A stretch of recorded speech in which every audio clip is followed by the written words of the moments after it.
ओम श्री परमात्मे नमः। ओम श्री सत्य गुरुदेवाय नमः। देखिए ये बता रहे भगवान, यह है 14वें अध्याय का 17वां श्लोक। 16 श्लोक तक हो गए थे, अब यह है 17वां श्लोक।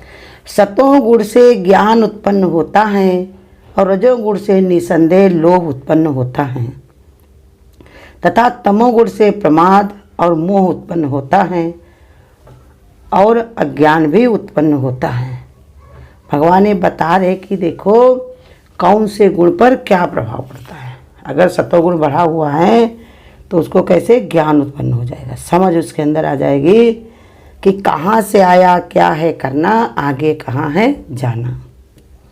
जो तत्व रूपांतरिक होकर किसी अन्य तत्व को जन्म देते हैं वे दूसरे तत्व में अनुगत रहते हैं। यदि सूत की डोरी या धागा बनता है और धागे से कपड़ा बनता है तो कपड़े से सूत अनुगुणित रहता है, केवल उसका रूपांतर हो जाता है। जैसे समझा रहे, एक आधार बता रहे कि देखो कि जैसे जो सूत का धागा जो बनता है, सूत का जो धागा बनता है तो उसमें बता रहे कि धागे सूत से कपड़ा बनता, लेकिन वो भले को कपड़ा कहा जाता है लेकिन होता क्या है, वो धागा ही। ऐसे ही बता रहे संसार बना हुआ साकार रूप से दिखाई पड़ रहा है, लोगों के समझ में आ रहा है, इसको जाना जा रहा है कि ये नीला है, पीला है, आदमी है, जानवर है, ये पशु है, पक्षी है, तरह तरह के भिन्न भिन्न रूप हैं। लेकिन कैसे सब तैयार किससे हुए हैं, आत्मा से ही। सब आत्मा से ही बने हुए हैं। तो इसलिए बता रहे कि होती तो आत्मा ही आत्मा है, बिना आत्मा के संसार बनाया नहीं जा सकता। मेन उसका काम क्या है, आत्मा का ही स्वरूप है। कुछ भी बना दिया जाए, जैसे इतने बिजली के बने हुए औजार चीज़ें हैं, यंत्र हैं बिजली के बने हुए हैं, तो कितने सारे यंत्र होते हैं।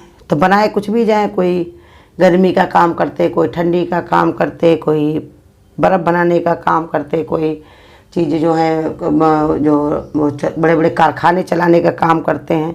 तरह तरह के कार्य हैं उनके, लेकिन कार्य सब किससे करते हैं सब बिजली से ही। बिना बिजली के कोई काम नहीं होता। ऐसे ही समझा रहे भगवान कि रूपांतर हो जाता है लेकिन वो रहता तो सूत ही है। कपड़ा जैसे तैयार हुआ, नीला हो गया, पीला हो गया, कुर्ता बन गया, शर्ट बन गई या कोट बन गया, कुछ भी बन जाए, लेकिन बनता सब कैसे, पहले धागा ही बनाया जाता है। सूत का जो कपास के रुई का होता है, कुछ भेड़िए की जो है बाल का होता है, कोई गर्म होता है, कोई ठंडा होता है, कोई कैसा होता है, लेकिन वो पहले सूत बना दिया जाता है, उसके बाद में उसका कपड़ा बनाया जाता है।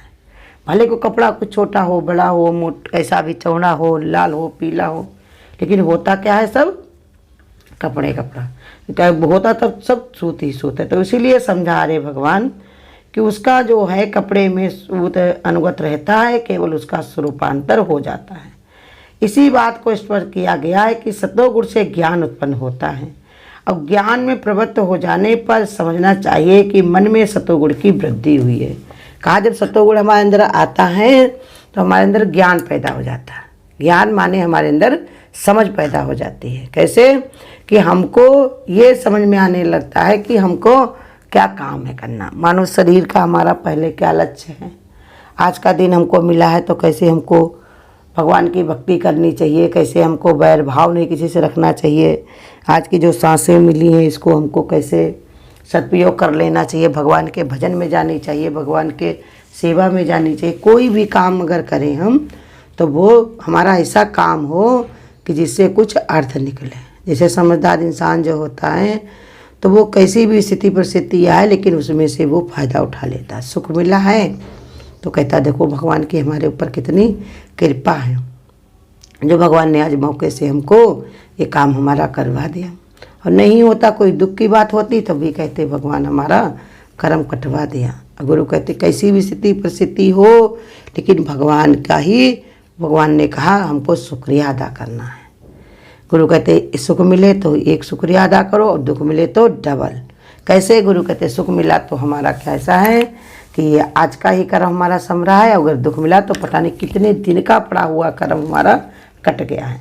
तो तो इसलिए वो उसमें समझ आ जाती है। जब सत्वगुण बढ़ता है जितना इतना आएगा तो भगवान के भक्त जो हैं विचलित नहीं होते, समस्याओं में अपने को अधीर नहीं करते हैं। वो अपने को इतना मजबूत कर लेते हैं कि देखो कैसी भी स्थिति परिस्थिति आए लेकिन उनको कोई फर्क नहीं पड़ता। जैसे देखो का एक माई जो थी उसके पास कुछ खाने पीने को नहीं था, लेकिन वो भगवान की भक्ति में बहुत मगन रहती थी, हमेशा भगवान की भक्ति में ही रत रहती थी। उनके पड़ोस में कोई एक लोग रहते थे, वो हमेशा उनसे नफरत करते थे, कहते थे देखो ना खाने को है, ना पीने को है, ना इसके पास ओढ़ने को, ना बिछाने को, ना रहने को, कुछ भी है नहीं, बस भगवान भगवान भगवान भगवान ये रटा करती है। कहा देखे कैसे ये भगवान को याद करेगी, अभी इसको मैं भुला देता हूँ।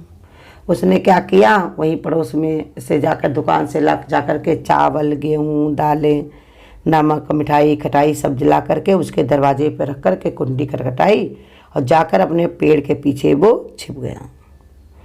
और देखता है कि माँ निकली, जब अंदर माई वो निकली और उसने देखा सब इतना सामान मेरे दरवाजे पर रखा हुआ।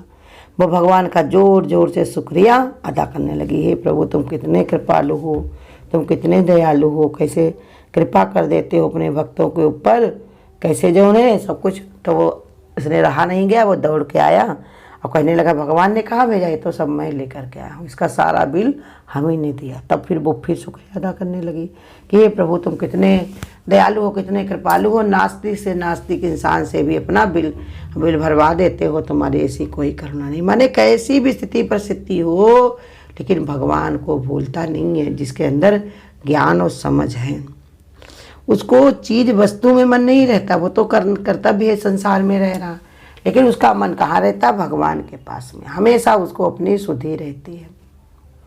और जिसके अंदर समझ है तो वो नासमझी का काम नहीं करता, यही उसकी पहचान। जैसे गुरु कहते हैं कि सूरज निकल आने के बाद में अंधेरा दिखाई नहीं पड़ता, वो अपने आप ही छिप जाता। ऐसे हमारे गुरु कहते ज्ञान होने के बाद अज्ञानता बचती ही नहीं है। अज्ञानता कैसे चली जाती है ये गुरु कहते हैं हमको पता ही नहीं चलता, कब वो अज्ञानता चली गई हमको पता ही नहीं चला। कैसे भगवान ने बताया कि जैसे भगवान ने प्रकाश होते ही अपने आप ही संसार में देखो कैसे सब प्रकाशित हो जाता है। तो यही समझा रहे कि जब समझ में आ जाता है तो समझ लेना चाहिए कि सत्वगुण की वृद्धि हो रही है हमारे अंदर।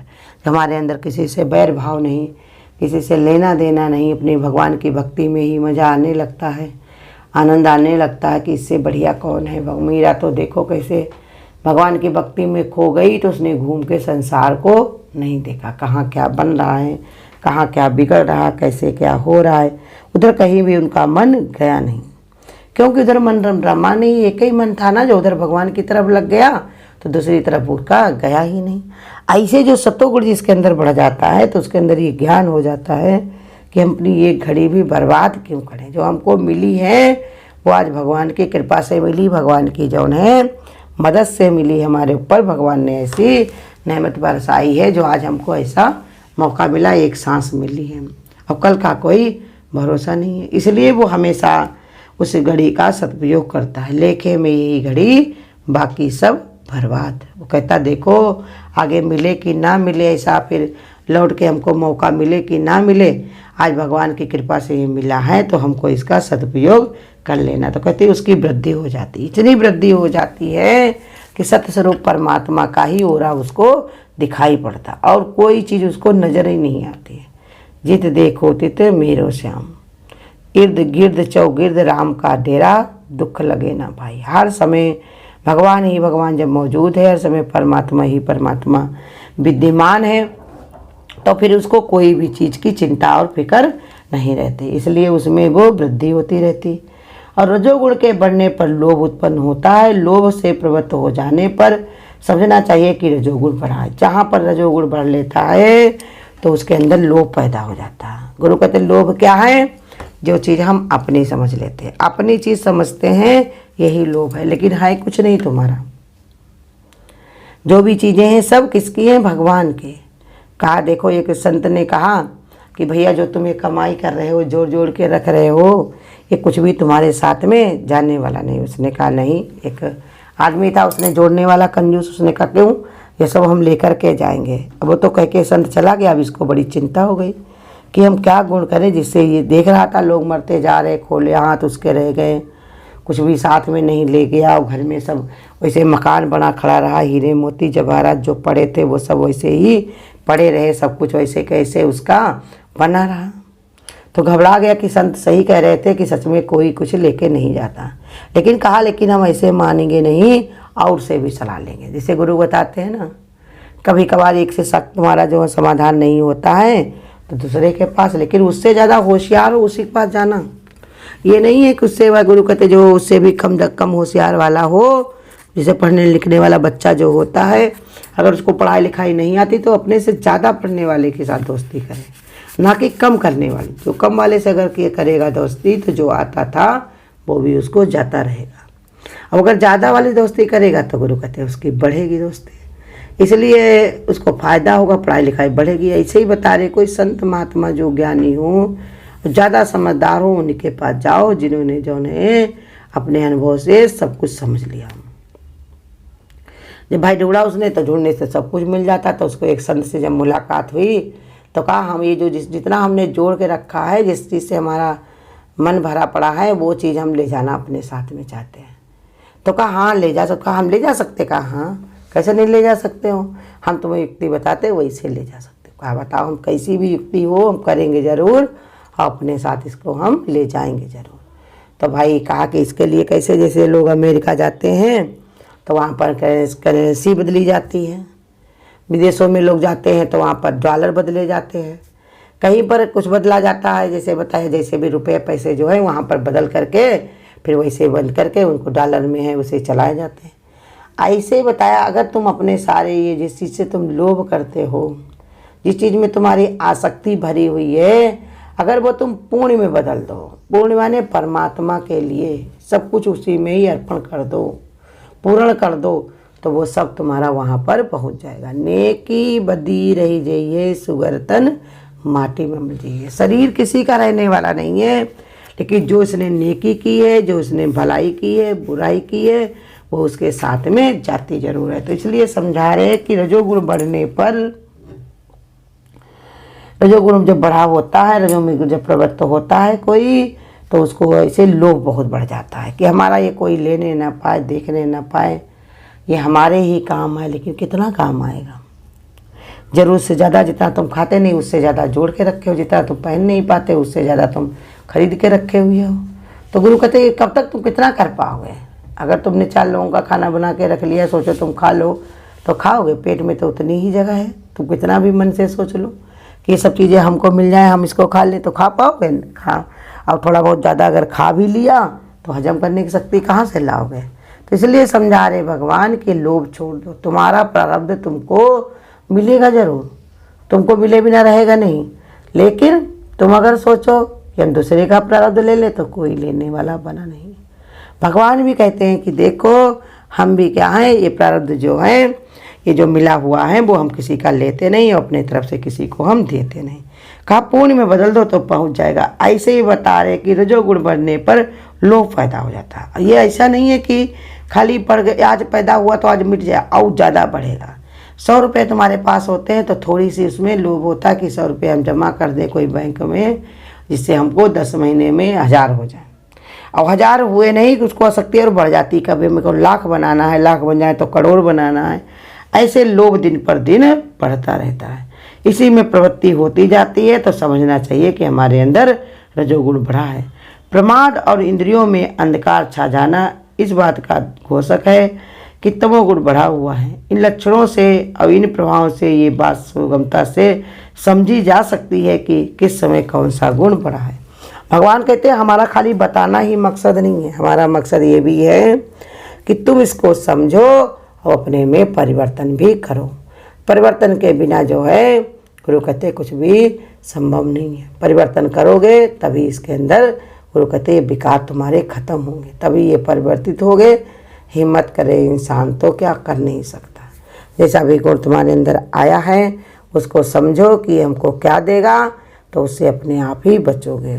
विषयन को विषम जान के तज विषयन की आस। जितने भी विषय हैं उनमें जो विष भरा पड़ा है, जब तुम्हारी समझ में आएगा तो विष अपने आप ही विषय छूट जाएंगे। जैसे गुरु कहते हैं शुगर की बीमारी हो जाने पर चीनी अपने आप ही इंसान छोड़ देता है, क्योंकि अब उसको मरना नहीं है। वो तो ये शरीर एक बार का है, लेकिन जो हम विषयों में जाते हैं तो गुरु कहते हैं कितने करोड़ों वर्ष से हम इसी में चल रहे हैं, बार बार जन्मना, बार बार मरना। इसलिए इसकी इति करके हमको भगवान के भजन ध्यान में रमना चाहिए, परमात्मा में लगना चाहिए।